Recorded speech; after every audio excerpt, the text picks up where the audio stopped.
Wish you could become a morning person? You know the type, up before the sun, early morning runs, first one to the office with donuts and a smile. How do they do it? Easy. With the new Galaxy Watch 8, sleep tracking and personalized insights from Samsung Health help you improve so you can wake up to a whole new you. One who, dare I say it, skips the snooze? It's possible. Train your sleep with Galaxy Watch 8. Learn more at Samsung.com. Requires compatible Samsung Galaxy phone, Samsung Health app, and Samsung account. The family that vacations together stays together. At least, that was the plan. Except now, the dastardly desk clerk is saying he can't confirm your connecting rooms. Wait, what? That's right, ma'am. You have rooms 201 and 709. No, we cannot be 5 floors away from our kids.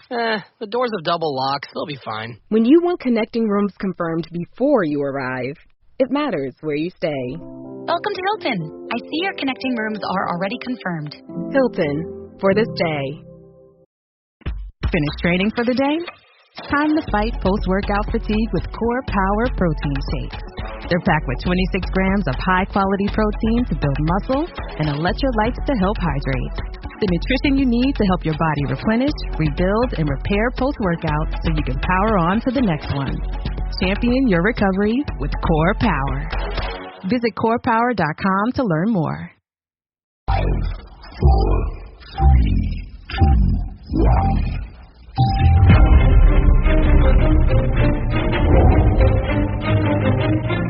Christian Moore back to Jack Goodchild on the blue line. He manages to get it wide to Jacob Minter. And Goodchild with the shot! And the Slough Jets are taking the lead on the power play with 23 seconds remaining. And Jack Goodchild is Kane Russell with the shot cross goal. No need for the save from Lorne. And Campbell finds himself on! And it's 3-1 to the Celtic Chieftains. They have it back quickly.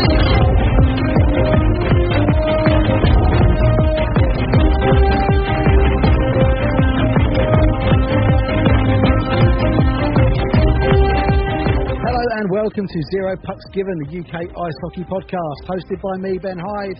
And me, Katelin Northiner. Welcome along, this is Zero Pucks Given. Katelin, I mean, last week you had a bit of a baptism of fire with the Huskies Phantoms thing. Yeah. There's been another one this week. Obviously, I know, they're treating me. Thanks, guys. Financial Times, I can't even call it an article because it's not even journalism, it's just flat out fiction. Honestly, I've never read something quite like it. And the thing that angers me most is it's just targeting it's just targeting women, just in general, not even just in sport, just in general. It's like we can't catch a break. It's just disgusting though. The fact that they've approved that to be posted anywhere as well. It's not just Kitty Drake who wrote it, it's Financial Times, the company. But yeah, it's disgraceful. I was so surprised to see that it was a woman that had written it. That blew my... That shocked me. When I saw who had written it, I was like, absolutely not. Like, no fucking way. Surely not. But there it was. And it's just crazy to me because, like I've said in my statement, I've watched hockey all my life. Not once has a thought gone through my mind, oh, I'm doing this because he's attractive or I fantasize about him. Like, it's never been like that. And I'm sure all women in hockey will say that. And I know someone commented on the Facebook post saying hockey wouldn't be a thing without hockey mums. Literally, there we go.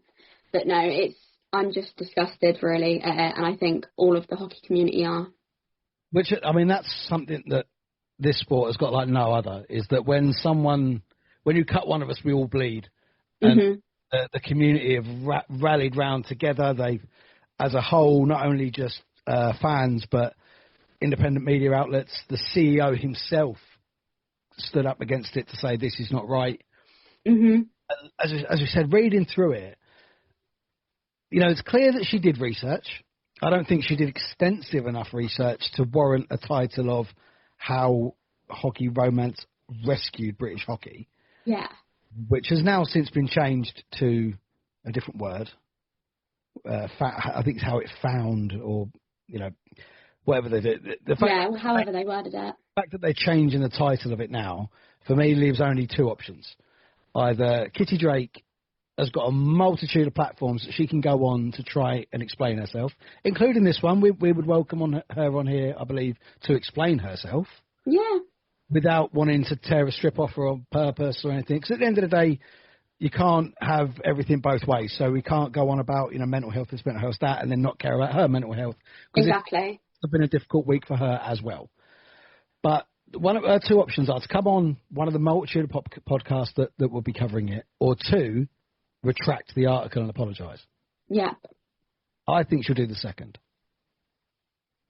She probably will. Yeah, she probably will. But then I think what she will do as well is probably forget about it and she'll sort of apologise and then that'll be it. There will be sort of I don't think she'll explain herself. I think it will just be like a sorry and that's it.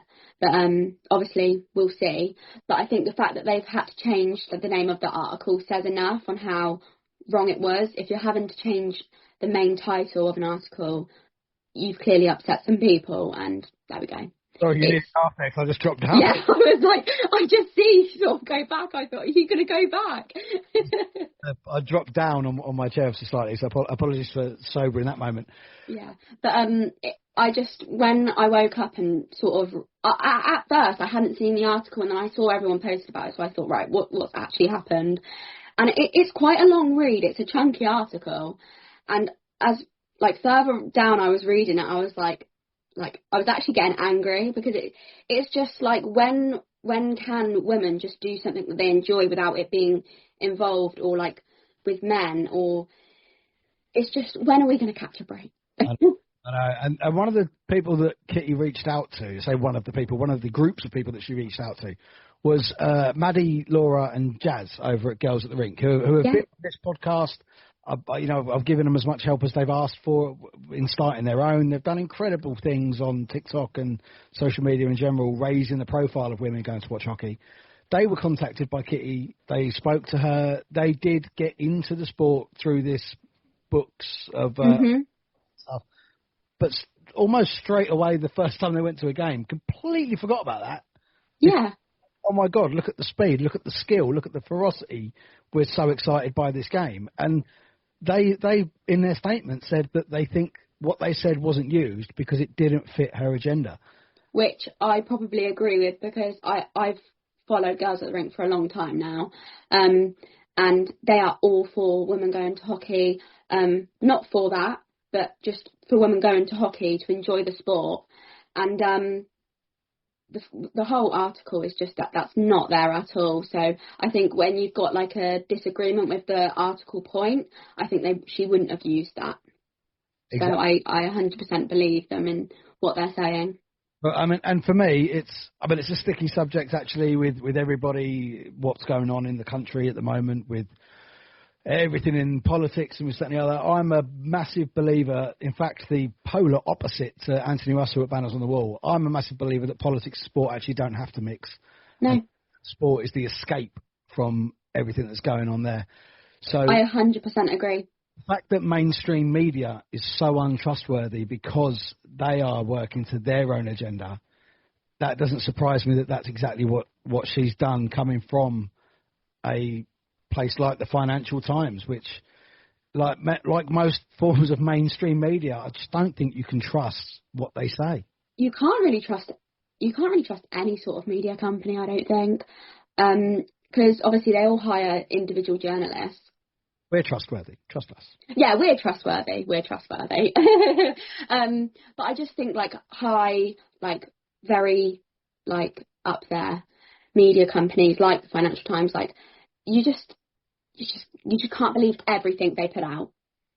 But I'm still in shock about the article. I'm sort of still when people bring it up to me, I'm I just still can't believe it's even out there, that someone's even written that, or someone's even tried to put that point across. The fact that it's not even the fact she's wrote it, it's the fact that she's also thought, oh, I'm going to write an article about this. It's the thought behind it as well. She's obviously taken a long time to research about it. But yeah, I just think it's completely false. Yeah, it's been at least 6 months, I would imagine, because people that have put their statements out saying they were contacted, they were saying that was sort of February time. Mm-hmm. It's been at least 6 months in the planning. obviously, as soon as it happened, I messaged you because I was like, you know what, I can make a comment about this, but it's going to be much better coming from you. Yeah.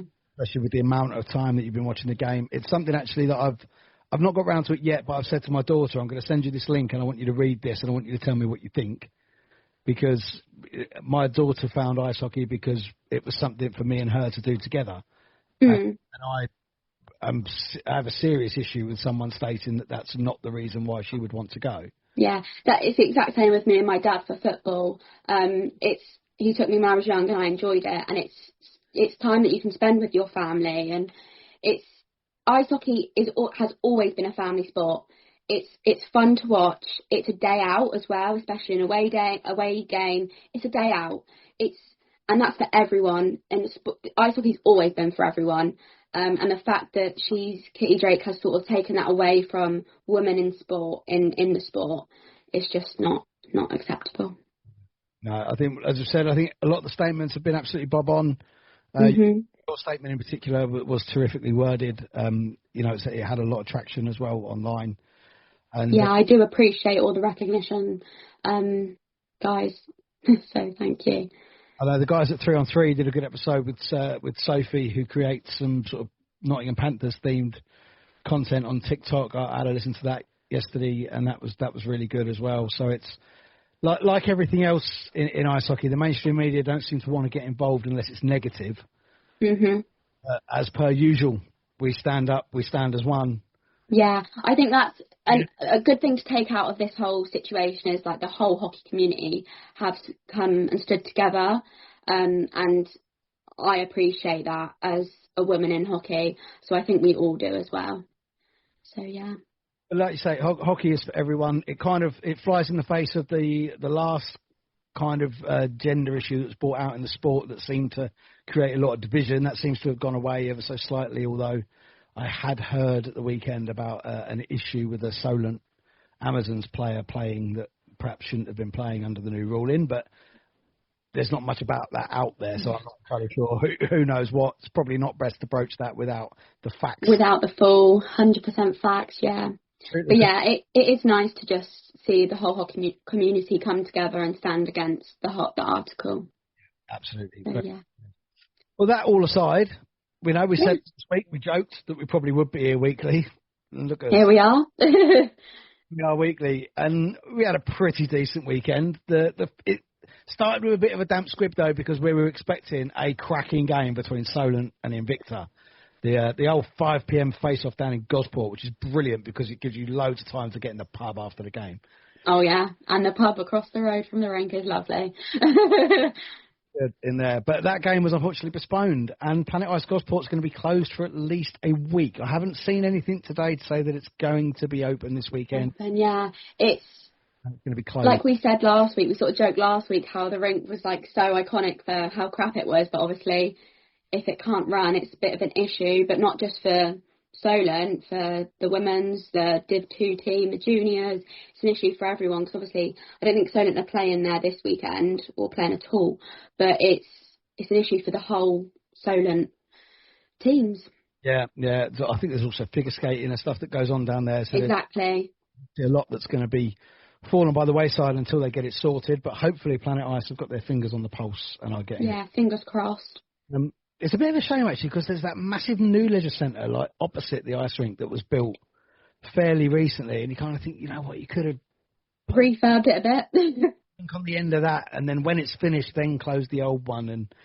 I think I'd said to Muzzer once before, I don't think the Devils would have the same feel if they were playing in somewhere all bright, shiny and clean with high ceilings. Yeah, with actual seats as well. It just wouldn't be right. It wouldn't be Solent. It's cold unless you've sat on that rubber matting down at Gosport. Oh, I love that. I think Chieftains are down there in December, which I'm trying to get down there too, but I know it's such a cold one. Especially in December. But we did get one game on Saturday, and it was at the High Road as the Swindon Wildcats 2 made a trip to the Streatham Redhawks, which, I tell you what, they did bloody well, I think. They took the lead in the first period. Yeah, I mean, again, Swindon just clearly doing what Ken wants, standing strong. I mean, if you're a Swindon fan and you're losing only 5-2 to Streatham, you're looking at that as thinking, that's good. That's a good That's a good performance. But yeah, going 1-0 up in the space of, I think it was about 5 minutes. In the first 5 minutes, it's great for them. But as well, I mean, they only actually had 11 shots across the whole game. That's crazy. Managed to score 2 goals. At Streatham as well, like, give them credit for that. Yeah, I don't think that Brett Shepherd will actually be too happy about that, having a 9-shot, like 9-save evening. Yeah. Twice. But no, I just think as well with Streatham, it's a situation of, I know Swindon took the lead to go 2-1. As soon as Streatham score that second, if they score that third, it's sort of game over, because then they're a bit like Chelmsford, they're going to score a few consecutive goals, which they did. Yeah, when they get on a run, and particularly the players that they've got that get on a run, you know, the likes of Danny Ingoldsby, JJ Pitchley, Jared Lane getting on the score sheet. You don't actually see Jared pop up on the score sheet that regularly. But no, like you said, people like Danny Ingoldsby and JJ Pitchley, they're going to pop in one, and there we go. I've got to admit, JJ's one of my favourite players to watch. Is he?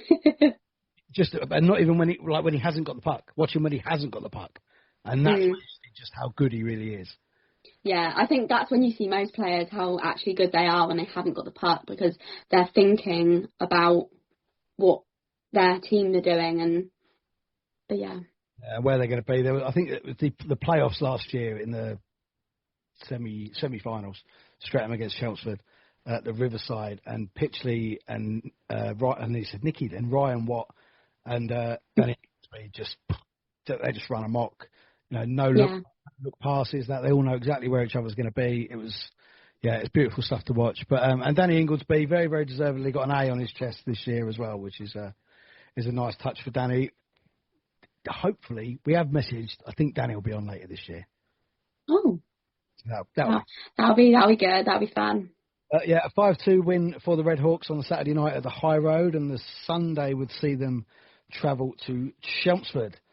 So let's move on to the Sunday. No, beg pardon. There was one other on the Saturday. The Slough Romford game.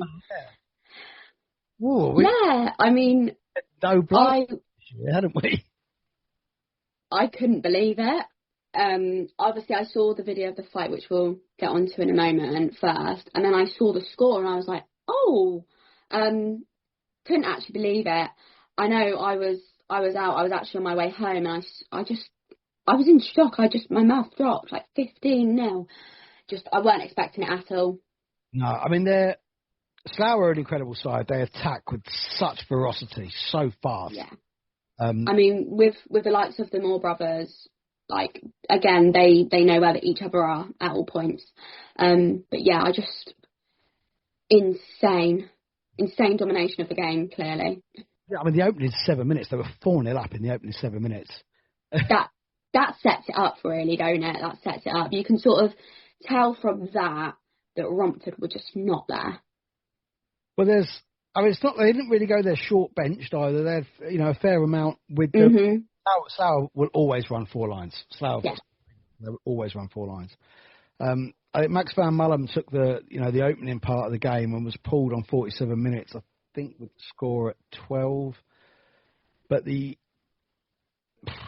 then we get to the fight. I mean, when I saw that Alex Cole had headbutted Brandon Miles, I thought that something had gone on within the Slough team. Yeah. I didn't realise, because I messaged you, didn't I? I was like, I don't know who the goalie is. I can't quite tell who it is from the video. Yeah, Alex Cole was the backup goalie for Romford that evening. My initial thought was it must be Sonny Phillips. I know Sonny likes a bit of a tear up. Yeah. I mean, fair play to Alex Cole, because you not only are you shoving someone, you're shoving Brandon Miles. Everyone knows Milesy is known for this. He's not a stranger to the whole fighting situation. But the headbutting is just so uncalled for. To be fair, I think the cross check is uncalled for as well. I mean, of course it is, yeah.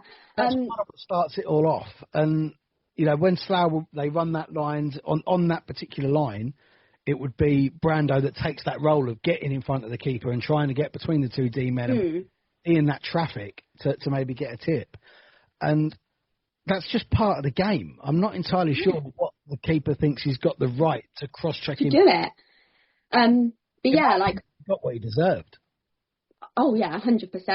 I'm so, and this is really weird because normally it's like you don't touch the goalie, but in this situation, he shouldn't be touching Brandon like that. Shoving him is so uncalled for. But then you just conceded, and then you're mouthing off, and then you go and headbutt. Why are you making it worse for yourself? Just so confused. Again, it's not even a moment of poor judgment. It's just a moment of quite like stupidness, really. Well, I mean, anyone who's joined us on YouTube, I'll run the video over, us talking about it. But the Hockey Fights UK shared a few good angles of it. You need to hang on for the final punch, which obviously something was said as Brando was skating away. Well, not even skating away on his own; he was being taken away. Taken away. I've got to say, I didn't finish the whole video, and then you messaged saying, "Have you watched the end?" And I rewatched it, and I felt bad, but I did just laugh because it's just comedy. It's just comedy gold. And to be fair as well, one of the lovely things about Brandon Miles is the guy is such a sweetheart. I love him dearly. He's so great. But this is a part of his game, and you should, if you're on the ice, you should know that is a part of his game. Yeah, everyone knows Brandon Miles. This is what he does. So why are you entertaining it? I know you're losing heavily, but you're losing heavily. So why are you even bothering with it? Just sit down and just chill, pretty much. To be fair, I mean, Romford, they did have a game the following night as well, where they could maybe try and get some things right that went wrong on the Saturday. Mm-hmm. Yeah, I mean, for the way that game stood, 15-0, doesn't look good. They were scrappy against Invicta last week as well. You can see that there's some players there. They've got good players. It's just going to take a little bit of time. Yeah. For Romford to settle in. They've lost the spine really in losing Pascal and Dervish. And they have, yeah, because obviously, if you go to when you went to Romford last year, like you said, they've got Pascal and Dervish, and they're sort of the main two players that stand out for them. Losing them both, and again, not replacing them, which has been an issue for a few of the lower in the league clubs at this season. You've got to replace them, and they haven't, and that's clearly showing with their scores. Yeah, I mean, unfortunately, what they've got is they've got a really good group of youngsters coming through. Mhm. And the experienced players are now all a year older, maybe an inch or two slower. So yeah, I think it'll come. I think they'll make themselves more difficult to beat. I think would probably be what Ethan and Scotty are going for. Yeah. To look at that result and say that's not good enough. Yes, we might not score, but let's keep that score down. Yeah, I mean, even if they had scored a few goals, if it was like 15-4, it's like, well, okay, you scored. It's just the fact they haven't scored. Slough have not conceded, and obviously, again, Slough are just so solid, just defence, forwards. It's just crazy, but I honestly still can't believe it was 15-0. 19-shot shutout for Matt Smittle in nets for Slough, who, my memory serves me correctly, didn't concede for the first 4 games of last season. I can't remember that far back, unfortunately. So much has gone on. It was at least 3, because I definitely got a message from, I think it was from Christian Moore, saying I don't think any other team has started with 3 back-to-back shutouts. Back-to-back shutouts, yeah. I think I do. I remember them having a couple. I don't know how many, though. Yeah, I think it was at least 3, but we'll have a look back in a bit. We'll have a look at it in a bit. Then going on to the Sunday, we had Romford in action again at home against Solent. Solent, again, just dominating the game, clearly, and Romford not scoring again. But yeah, the 3 goals came from Trav Penny, Charlie Wedge and Harry Harcup. The first 2 came in quick succession, which I would have thought maybe Romford then would have sort of turned on a bit and just been like, we need to go and get a goal.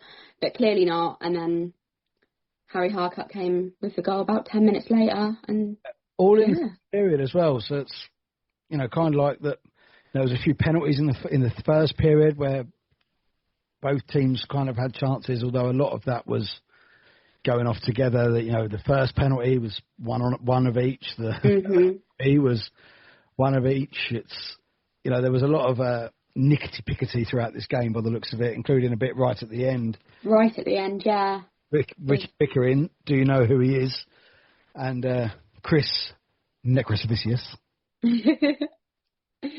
Nailed it. But I think, this is typical Solent. We're going to shut you down. We're going to shut you out. We're going to out-systems you. And we're going to take the points. Yeah, absolutely. Clearly, they've just been very, very solid. And they've had that second period. And I think probably Alex has just gone, get a couple of goals in this one, sort of kill the game off. But yeah, I again, like, not really much to say because it's just Romford.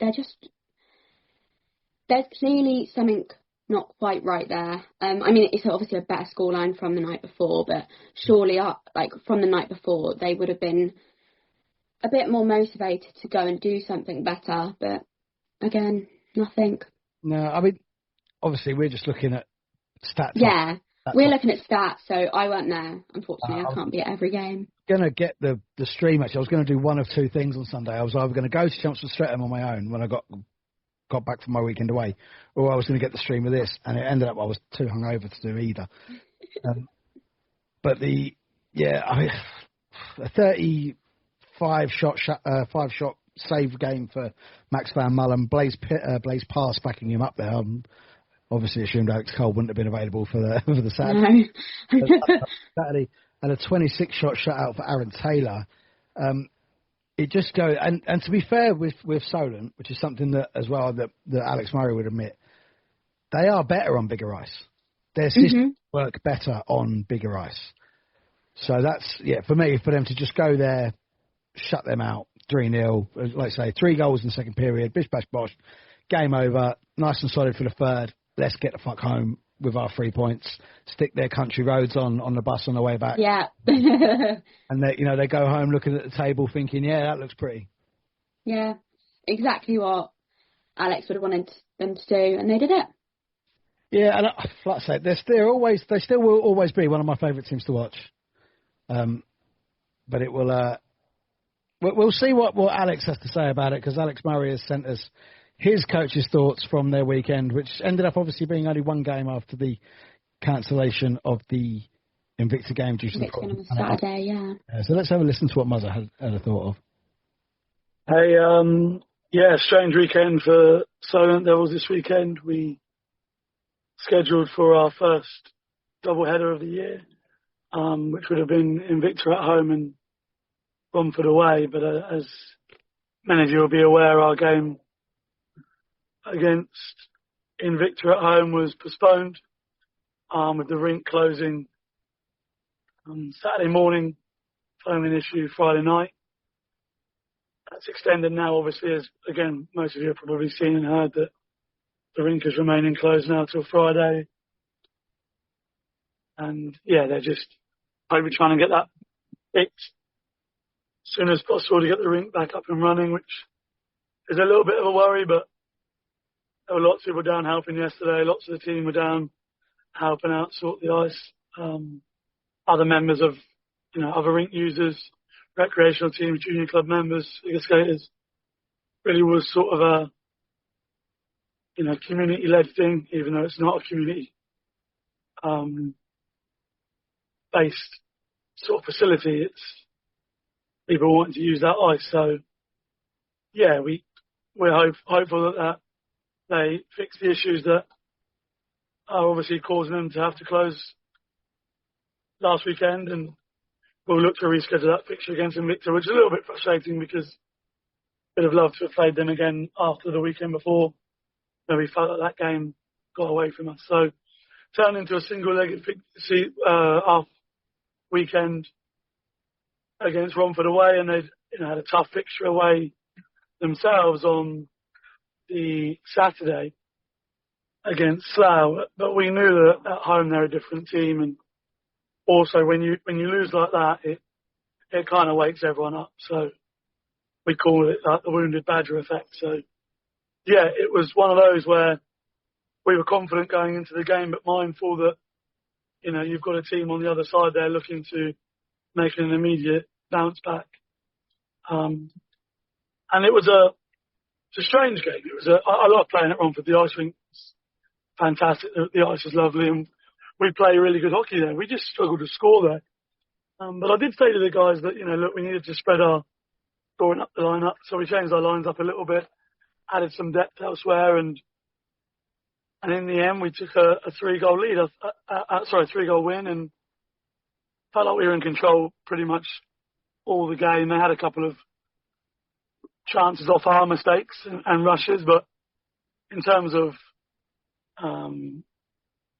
zone time possession and high danger chances, I think they were predominantly ours.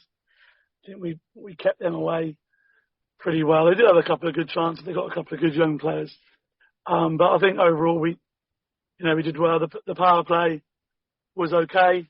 The penalty kill was great. We killed off a 5-on-3. And yeah, a shutout for Aaron is probably deserved this year. So really pleased for him. So yeah, positive weekend in terms of the away picture to Romford. A slight unknown and a bit of a worry with the rink, but fingers crossed we get that sorted, and we've now got a weekend off. So chance a few more guys to rest up and get back to full strength and head into the weekend after that. Yeah, I think he's spot on there, and terrific what he said about the whole community of Solent coming to try and get the rink back up and running. Yeah, that's really nice. Obviously, it proves just how much that rink means to a lot of people in the area, and I hope everything's okay there. It sounds pretty serious, so I do hope they get that sorted soon. Yeah, absolutely. I was talking to a couple of Solent fans. I sort of said, the last thing you want to do is play your home games away, because you just lose that little something, that, especially with a rink like Gosport. Especially with, exactly like you said, especially with a rink like that. But we'll move on the Sunday then, and we'll move into Kent, where I tell you, one of the things I saw on Instagram, the other Alex Karl now, not the the ridiculous Romford goalie that thought he had a good idea that turned out to be quite a bad idea. But Alex Karl, the Slough D-man, instead of going home back towards the sort of Portsmouth area on a Saturday night after Slough's win, he went to an extremely nice hotel in Canterbury in Kent, hung his dirty, sweaty hockey gear up in a very nice hotel room, and then made use of their spa. So that was great use of Kent then. I love him. What a geezer. Yeah, what a player as well. Well, we said last year, actually, me and him, we speak quite regularly, that he was one of the catalysts that actually pushed Slough on, because their youth has always been very good, but the addition of that experience of Alex Karl, Brandon Miles, Neil Lydiard, and the return, although he's still young, of Juha Lindgren as well, it was it all kind of fed into how well they were doing. And obviously they've started this season as well, despite the early defeat to Streatham, they've started it in really, really good shape. Yeah, like you said before, you can't buy experience like that. No. But this was Challenge Cup. This wasn't League. So an opportunity perhaps to play around a little bit and try things out. Took the lead in the first through Juha Lindgren on the power play. Obviously, they're pretty deadly on the power play. In fact, I think last year they were even more deadly short-handed, which is a worry. But, yeah, it's crazy. But it was, to be fair, from what I've read online following the game and spoken to some fans that were there, it was fairly even throughout the game. Again, like I said last week, Invicta, they seem so strong this year. Again, losing only by 2 goals to Slough, they're going to take positives from that. Some of the fans will really look at that and think, bloody hell, we had a great chance there. The 5th goal was an empty netter as well, so it's, They've obviously tried to get the... It was literally 11 seconds from the buzzer. Yeah. With an empty net, so... Yeah, virtually that is a 4-3 loss. There's not really much you can do about an empty netter. Yeah. From what I'm told, though, occasionally, most of the time you see an empty netter, it's just been lobbed up from one end to the other. From what I'm told, it was actually beautifully worked between Timo Lindgren and Ollie Hemmings-Mayer. Ollie Hemmings-Maher, apologies. So I think the highlights are actually already out on Invicta's YouTube channel, so definitely worth having a look for them. Yes. We await the highlights coming from Slough's YouTube channel of their 15-0 win, so we can see this Christian Moore goal. That I think we were talking about it. It may have been likened to the Drew Campbell on the floor backhand from a couple of years ago. Yeah, scoring from off the floor is brilliant, anyways. But we'll hopefully see the video soon. Yeah, a 5-3 win for Slough, but for Invicta, another goal for Danny Gatenby. Mad Stoon getting back on the score sheet, which now he's going to be one of their top scorers. Yeah, I mean 2 in that game already. Not really much more to say. Well, similar as to what Muzzer said, I'm sure Karl would have actually been really disappointed at not getting that game on the Saturday because, especially where it's such an early start in Gosport, yes, it's a bit of a long drive, but you've got more time to recover because come 8 o'clock, you're done. Yeah, exactly. Your legs can recover, your brain can recover, and then you get ready to go the next day. Plus, that's always been so competitive between Invicta and Solent that was a real fire start of that game. Yeah, it's one of them games you wish it was sort of not that game that got cancelled. Obviously, you wish no games get cancelled, but out of the 3 that were on there, you're probably like, oh, for God's sake, why Solent and Invicta? Yeah, that one was always going to be a doozy. But say after a one-game weekend, they're now 0-3 in the Challenge Cup. I think it's a busted flush for Invicta now, the Challenge Cup. Yeah. But as we said, a chance for the teams to try things, experiment with some lines. Exactly, especially with Invicta now, if they pretty much know that they're not really gonna compete. Just experiment with it, see different things, how they work. But let's see what Karl Lennon's thoughts were on that Sunday game. We learnt on Saturday morning pretty early on that the game in Solent would be postponed, so it was just the one game for us this weekend on Sunday at home to Slough. And we didn't have the best of starts. We were pretty sluggish off the bat, and honestly speaking, they had a few good opportunities and a bit of zone time that we struggled with. But thankfully, through the course of the first period, we grew in stature and we had our own opportunities and chances that we just didn't manage to take. And toward the end of the period, we got punished for that. They scored a power play goal through traffic, and we found ourselves behind during the break.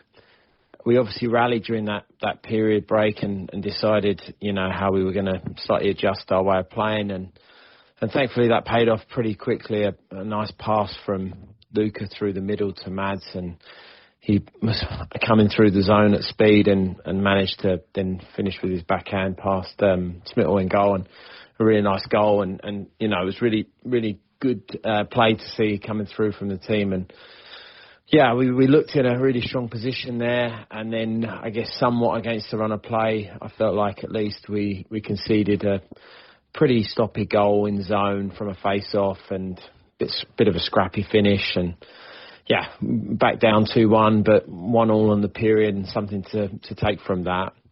And of course, we're in a sort of unfavourable position within the Challenge Cup at the moment, whereby we had 2 losses on our first weekend, so we knew we had to throw everything at it in that third, and we did. We started extremely well. We scored a nice goal on the power play from Danny Gatenby.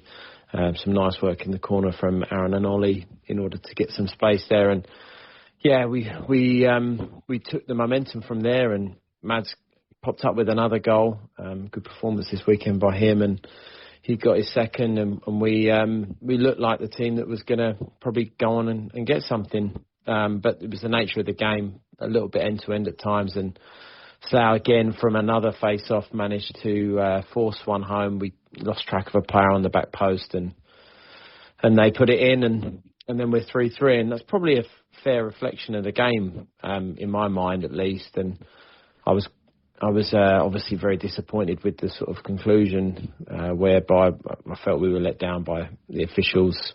There was a really soft call on Danny in the corner.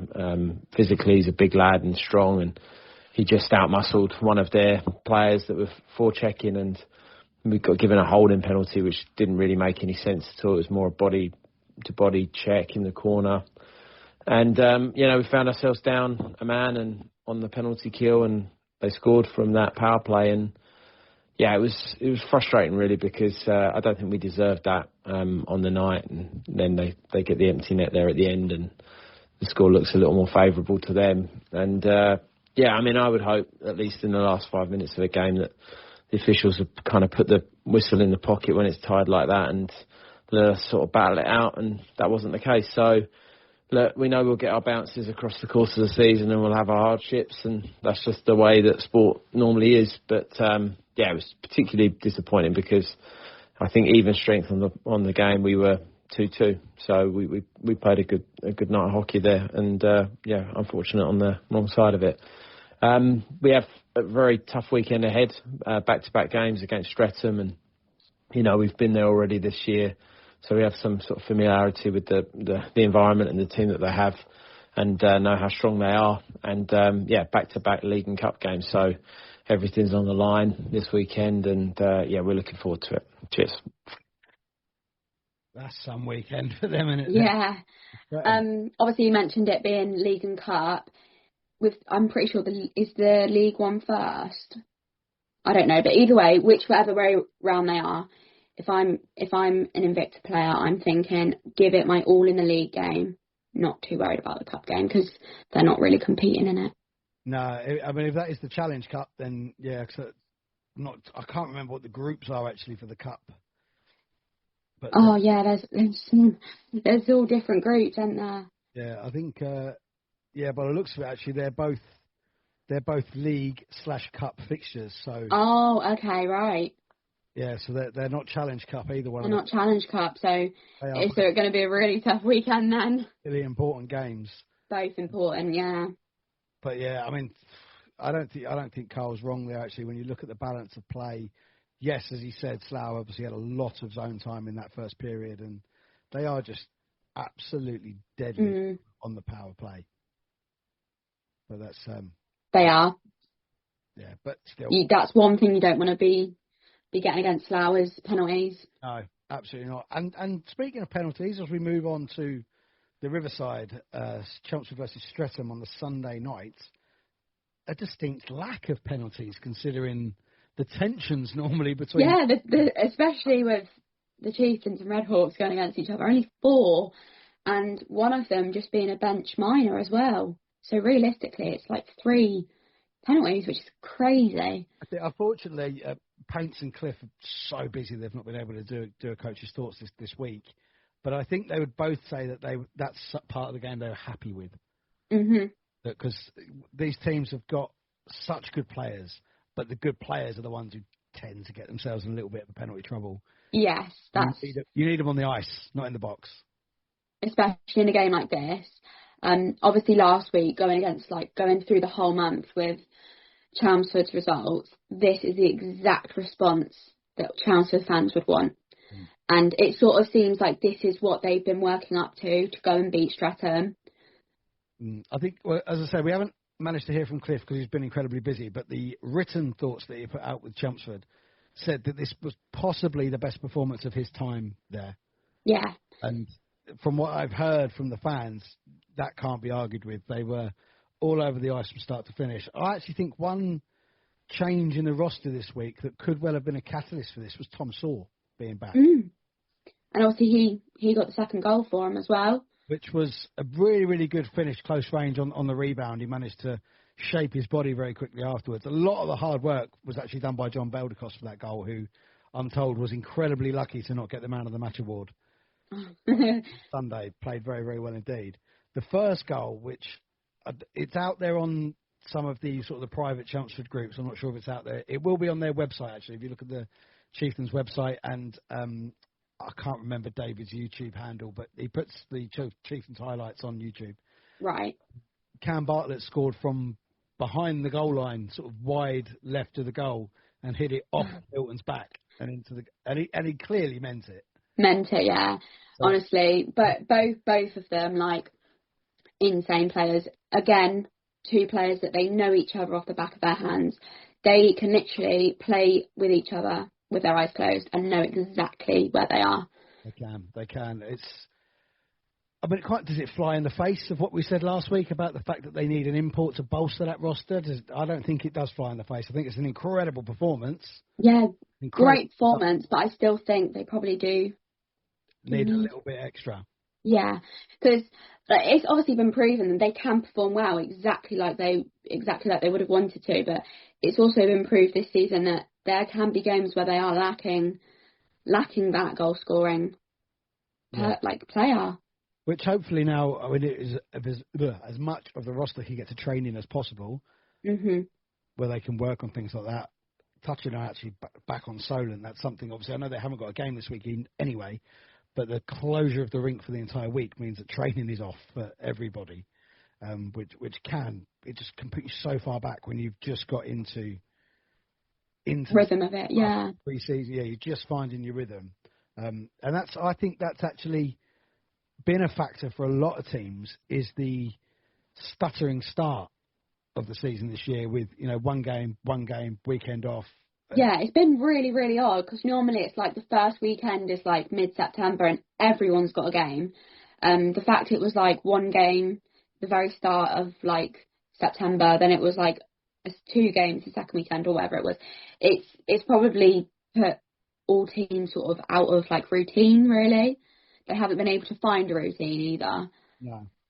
But a 3-1 win for Chelmsford in the league on Sunday night. Not league and cup. They're in the opposite group to Streatham. So they've got a tough job now to get top 2 in that group and qualify for the semis. I think they're going to have to beat Slough. I think. Yeah. To get that. I think with the start they've had, they're going to have to really push.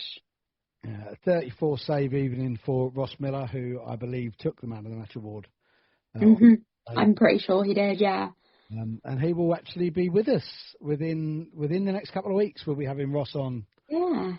Which is going to be really, really interesting to talk about. Obviously, his time playing all the way through from all the teams he's played for, Oxford and now to Chelmsford. And yeah, obviously Ross is a familiar face to me, so it'd be nice to catch up with him. Well, that's why I wanted to make him the first guest with you on board. It was yes, going to be easy for me. Easing you in. But yeah, terrific result for Chelmsford. I had some wonderful messages from the fans who were all just so excited with how that game went. And it's always nice to see my own fans happy. Happy, yeah. It is, especially after the start that they've had to watch. Yeah, but yeah, no, so I'm massively gutted that I was too hungover to make it to that. Certainly would have been a good one. Maybe you shouldn't go more often and now have performances like that more. Don't say that.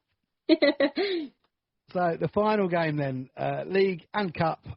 It's up in Swindon. Flip reverse of last week because last Sunday down to the Vindico, and man, they showed off their goal scoring prowess this time. Yeah, they did.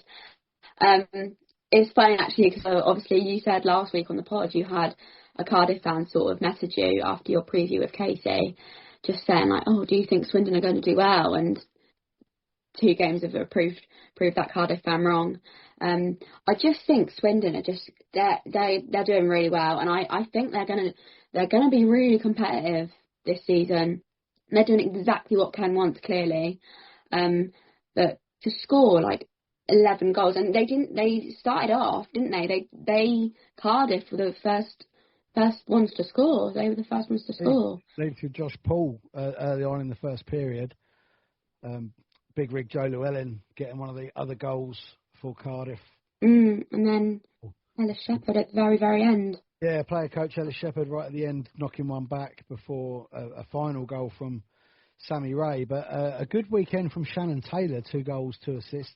Yeah, especially from obviously he's had a long-term injury and he's been obviously assistant coach and coach of Oxford. So obviously it's nice to see him back on the ice, but also him to be scoring. But yeah, to get 2 goals in one of your like second, third games back after being out for so long, it's great. Yeah, 2 plus 2. He could be up in the running for one of the stars of the week there. Yeah. But yeah, unfortunately, Ken is another one whose week has just run away with him, and he's not been able to get any thoughts into us, although he desperately wanted to. So he will definitely be there next week with that. And I say a lot of the other coaches, now that we are kind of going to bounce back into the weekly theme of doing things, they can get back into their routine of sending it on a Monday night. A Monday morning or a Monday evening so that we can get it into the podcast for the week. But yeah, a terrific win for the Wildcats. For the Fire, I mean, that Fire fan that messaged me about Swindon, and Swindon would obviously be one of those teams that they look at and think, right, that's where we've got to take points. We've got to take points from the teams around us. We've got to take points from Swindon. We've got to take points from Romford. We've got to, try and take something from Invicta if we can. Yeah. And if we can go down to Solent and make it difficult, we can do it that way.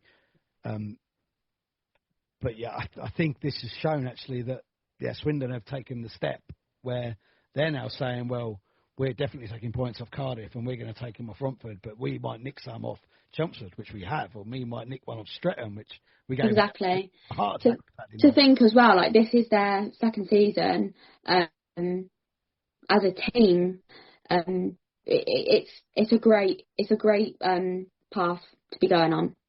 Yeah, I think it's a really really good start for them. I mean, in that cup group, actually, I'm just going to get the cup group up now so we can have a look, because that's the one where they could have a chance, Swindon, in that cup group to sneak themselves into a semi-final place, and then, over 2 legs, who knows what happens. So in that Group A, they are sitting top at the moment with 2 wins from 3 games. Solent are there with 2 wins from 2, so they're both on 6. And it's Chelmsford and Cardiff sort of sitting at the bottom of that group. So it's, going to be difficult. Yeah. I think another thing with Cardiff, obviously, they've lost 2 teams around them with, like, obviously Stars not being a team and MK going down. That's also not helped them because they haven't got someone that's going to be, how do I put it, like worse than them, if that makes sense. They haven't got someone that they can say, right, we can definitely take points from them. I think Swindon was the only one, but now after their performances, they're probably like, we're probably not going to take many points from Swindon now. But yeah, obviously it's just, I think they're probably going to be bottom, which is a shame. Someone's got to be bottom, though. Someone's got to be bottom, and I think, like I said, with Stars and MK not in the league, it was sort of going to be them. Yeah. I think the other cup group, actually, while we're on the Cup, League Cup / League Cup, Britain Cup, whatever they're calling it, Slough Jets, they've played 2-1-1, 1 overtime loss, so they've got 4 points. The Streatham Redhawks with the overtime win that came over the Slough Jets, that leaves them with 2 points in third. But in second, it is Invicta that got the 1 win that they took against the Romford Buccaneers. So, that's again another one. If Invicta can kind of nick a point or 2 off of Streatham as well, Streatham could really struggle to make the cup semi-final as well, which it will make it very interesting, particularly if Swindon hold on and win that group, and then Swindon face Invicta in the semi. So it would be a very good game. Big chance for Swindon, I think, the cup. Really big chance. Yeah, like I said, they're going to be a great team this season, and it's nice to see a team that was obviously in the lower part of the league last year progressing. Clearly something's going right in their system. Well, that's what this league is about. I wouldn't have said it's a development league. I think NHL 2 made that banner. But for what Swindon have got, Swindon's setup is perfect. Yeah, like we were saying last week, to have like juniors, all ages, to then go to NIHL 1 to national. Yeah. It's literally perfect. Early morning skill sessions and all sorts that they're doing at Swindon is clearly doing the trick. For what good it does 5 weeks into the season, we'll have a look at the table. Solent, they're still first. They've got 10 points. Swindon Wildcats, they're in second. 3 wins from 5, 2 losses. They've got 9 points. Slough Jets in third, 2 wins from 3. Invicta Dynamos in fourth, 1 win from 2. Streatham Redhawks in fifth, 1 win from 3. Streatham Chelmsford Chieftains, 1 win from 3 in sixth. And then Cardiff and Romford, 7th and 8th. 2 games for Cardiff, no wins. 3 games for Romford, no wins. So I would imagine the first encounter between those two will be fiery. Yes, that is where Cardiff are probably looking at right now and thinking, we have to go there and win. But then again, that's probably the same with Romford. So that'll be a good game. That will. Let's have a little look at the fixtures for the coming week. Because as we said, we know that Invicta and Streatham have a double-header weekend against each other. Romford are facing Slough again. And then Cardiff Chelmsford as well. It is at the Sapphire though on Sunday, isn't it? That Romford against Slough. Yes, it is at the Sapphire. So maybe they can sort of sort what went wrong out at the hangar and see whether they can improve. Obviously, I don't think they'll take the win, but any improvement. I mean, can it get any worse?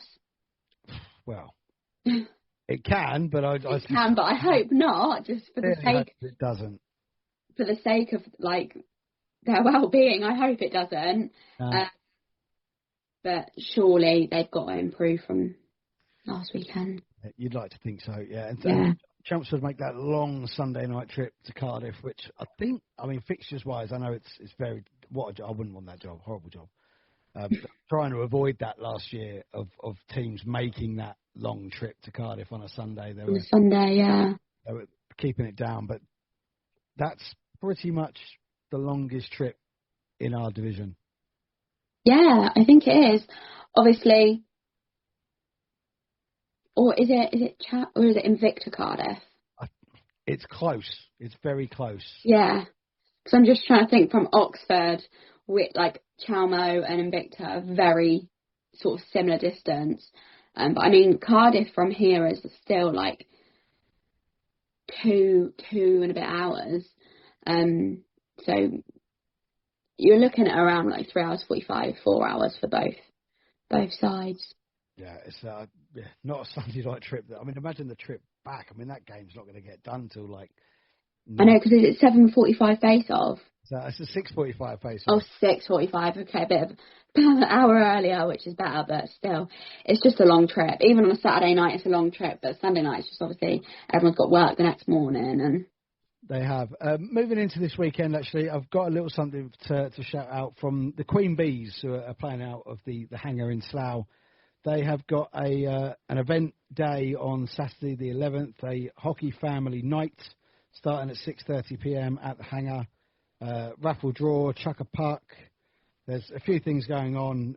People that are familiar with the hangar will find former Slough Jets DJ Alistair Gammon back in the DJ for this evening as well. To get on down to the hangar and go and support the Queen Bees, one of the most successful women's teams in this country.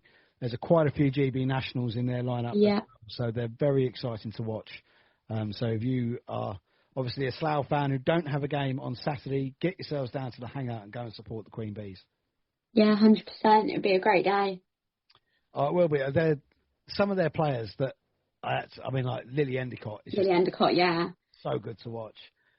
Amelia Williams, I think she's at Queen Bees this year. I have a feeling, yeah. She's going to be in the PWHL, 100%. 100%. Me and Jamie McElroy have been saying that for about 3 years. Nothing changes. No, she's a great player. But yeah, if you say you're a Slough fan, you haven't got a game Saturday, get down to the hangar and go and see the Queen Bees. You got yourself down to the hangar and saw the Spitfires take on a Husky. I did.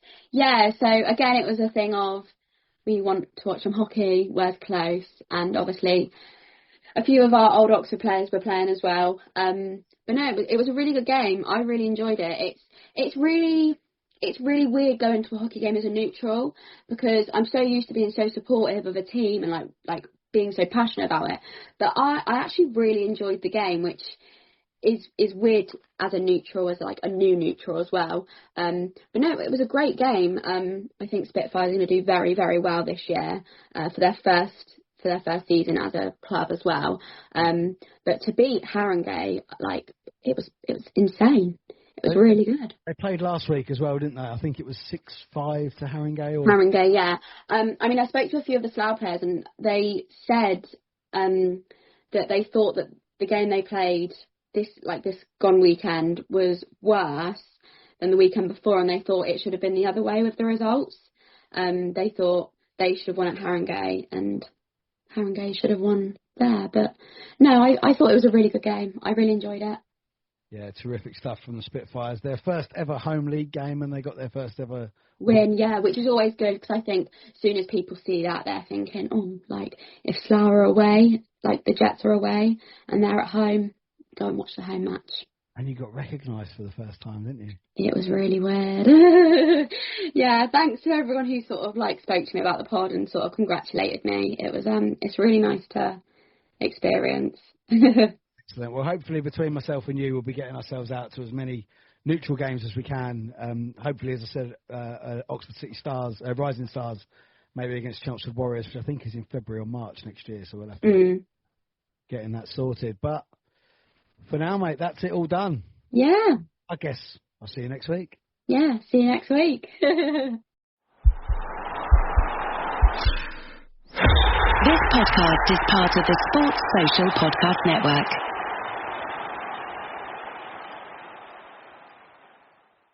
Mint is still $15 a month for premium wireless. And if you haven't made the switch yet, here are 15 reasons why you should. 1, it's $15 a month. 2, seriously, it's $15 a month.